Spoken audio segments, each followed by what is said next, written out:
మాజీ MP విజయసాయిరెడ్డికి CID నోటీసులు జారీ చేసింది. మంగళగిరి సిఐడి పోలీసులు ఆయనకు నోటీసులు ఇచ్చారు. ఎల్లుండి ఉదయం 11 గంటలకు విచారణకు హాజరవ్వాలంటూ నోటీసులు ఇచ్చారు. నోటీసుల్లో ఆయనపై 506, 384, 420, 109, 467, 120 sub class B, read with 34 BNS సెక్షన్ల కింద కేసు నమోదు చేసినట్టు పొందుపరిచారు. అయితే కాకినాడ పోర్టు కేసు విషయంలో నోటీసులు జారీ చేసినట్లుగా తెలుస్తోంది. విజయసాయిరెడ్డిపై ఫిర్యాదు చేసిన కేవీ రావు ఫిర్యాదు చేయగా ఈ నోటీసులు జారీ అయ్యాయి.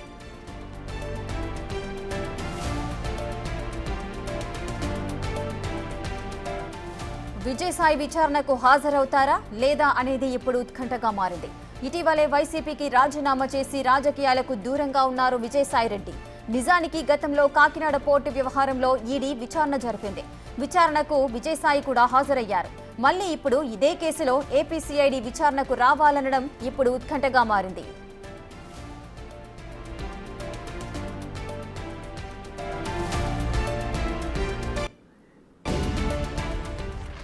మాజీ ఎంపీ విజయసాయిరెడ్డికి సిఐడి నోటీసులు జారీ చేసింది. దీనికి సంబంధించిన పూర్తి డీటెయిల్స్ మా ప్రతినిధి శివ అందిస్తారు. శివ, మొత్తం మీద చూసుకుంటే మాజీ ఎంపీ విజయసాయిరెడ్డికి ఏపీ సిఐడి అధికారులు నోటీసులు జారీ చేశారు. కాకినాడ పోర్టు వాటాల బదిలీల కేసులో విజయసాయిరెడ్డిపై కేసు నమోదైంది. ఇదే కేసులో విచారణకు హాజరు కావాలని చెప్పి సిఐడి అధికారులు నోటీసులో పేర్కొన్నారు. గతంలో ఈ కేసుకు సంబంధించి కూడా హైదరాబాద్ ఈడీ కార్యాలయం ఎదుట పలు సందర్భాల్లో విచారణ కూడా హాజరయ్యారు. అక్రమంగా పోర్టు వాటాలను బదిలీ చేయించుకున్న ఆరోపణల నేపథ్యంలో విజయసాయిరెడ్డిపై కూడా కేవీ రావు అనే వ్యక్తి ఫిర్యాదు చేశారు. కేవీ రావు ఫిర్యాదు మేరకు చేసిన విచారణకు సంబంధించి కూడా పూర్తి స్థాయిలో విచారణ చేపట్టాలని చెప్పి కూడా నోటీసులో పేర్కొన్నారు. అయితే ఈ నెల 12వ తేదీన విజయవాడ సిఐడి కార్యాలయానికి విచారణకు రావాలని చెప్పి ఆ నోటీసులో పేర్కొన్నారు.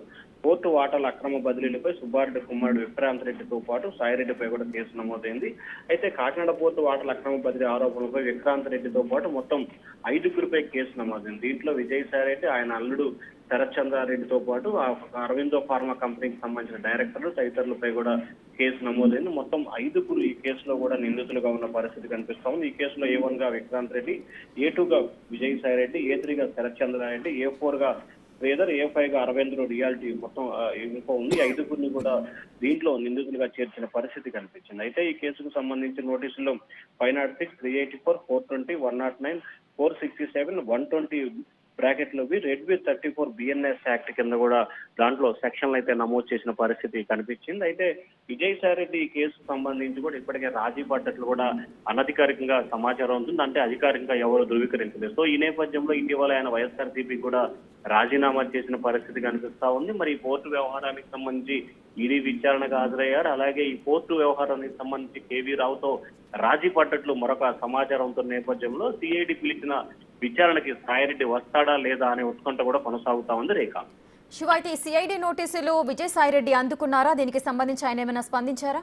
అంటే విజయసాయిరెడ్డికి సంబంధించి కూడా ఈ రోజు మధ్యాహ్నం ఆయనకి నోటీసులు ఇచ్చినట్లు కూడా తెలుస్తా ఉంది. ప్రస్తుతం ఆయన హైదరాబాద్ నివాసానికి ఏపీ సిఐడి అధికారులు వెళ్లి నోటీసులు సర్వ్ చేసినట్టు తెలుస్తా ఉంది. ఆ సమయంలో ఆయన విజయసాయిరెడ్డి ఇంట్లో లేనట్లు కూడా తెలుస్తా ఉంది. అయితే ఇంట్లో ఉన్న వారి కుటుంబ సభ్యులకి సిఐడి అధికారులు అయితే నోటీస్ సర్వ్ చేసి వివరాలు సేకరించి వారి కుటుంబ సభ్యుల నుంచి నోటీస్ కాపీ ఇచ్చినట్లు కూడా సంతకం చేయించుకున్నట్లు తెలిసింది. అయితే విజయసాయిరెడ్డి ఈ అంశానికి సంబంధించి ఇప్పటివరకు ఎక్కడా కూడా స్పందించలేదు. అయితే ఆయన నోటీస్ కాపీ పూర్తిగా చూసిన తర్వాత ట్విట్టర్ వేదికగా స్పందిస్తారని చెప్పి కూడా మనకైతే సమాచారం అందుతా ఉంది. రేఖ, శివ, అయితే గతంలో కూడా ఇదే ఇష్యూకి సంబంధించి కూడా సిఐడి విచారణ జరిపింది. మళ్ళీ ఇప్పుడు ఇదే కేసులో మళ్ళీ విచారణకు రావాలనడం ఏ విధంగా చూడొచ్చు?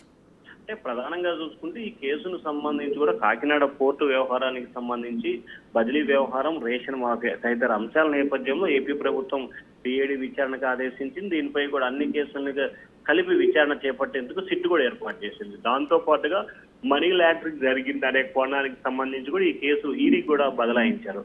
సో ఈడీ ఈ కేసుకు సంబంధించి హైదరాబాద్ ఈడీ కార్యాలయానికి విజయసాయిరెడ్డి గతంలో 2 సార్లు విచారణకు హాజరైనట్లు కూడా తెలుస్తా ఉంది. సో హాజరయ్యి పలు అంశాలకు సంబంధించి ఈడీ అధికారులు ఏదైతే ప్రశ్నలు అడిగారో ఆ ప్రశ్నలకి సాయిరెడ్డి పూర్తి స్థాయిలో కూడా సమాధానాలు చెప్పినట్లు అప్పట్లో తెలిసింది. అయితే తాజాగా ఏపీ సిఐడి అధికారులు అయితే గతంలో ఆయనకు నోటీస్ ఇచ్చినట్లు కూడా తెలుస్తుంది. కానీ ఆయన ఇప్పటివరకు ఈ కేసుకు సంబంధించి విచారణకైతే రాలేదు. తాజాగా ఇప్పుడు సిఐడి అధికారులకు సంబంధించి గతంలో కాకినాడ పోర్టు వ్యవహారానికి సంబంధించి శరత్ చంద్రారెడ్డి, విక్రాంత్ రెడ్డిని విచారణకు పిలిచినట్లు తెలుస్తా ఉంది. అయితే విజయసాయిరెడ్డి కూడా గతంలో నోటీస్ ఇచ్చినా కానీ ఎవరు కూడా ఇప్పటి వరకు విచారణకైతే హాజరు కాలేదు. మరి తాజాగా మరొకసారి నోటీసులు ఇచ్చారు కాబట్టి ఈ నోటీసు ఇవ్వడం పట్ల సాయిరెడ్డి ఏ రకంగా స్పందిస్తారు, విచారణకు వస్తారా లేదా వస్తే సిఐడి అధికారులు అడిగిన ప్రశ్నలకు ఏ రకంగా సమాధానం చెప్తారనే ఉత్కంఠ అయితే కొనసాగుతా ఉంది రేఖ.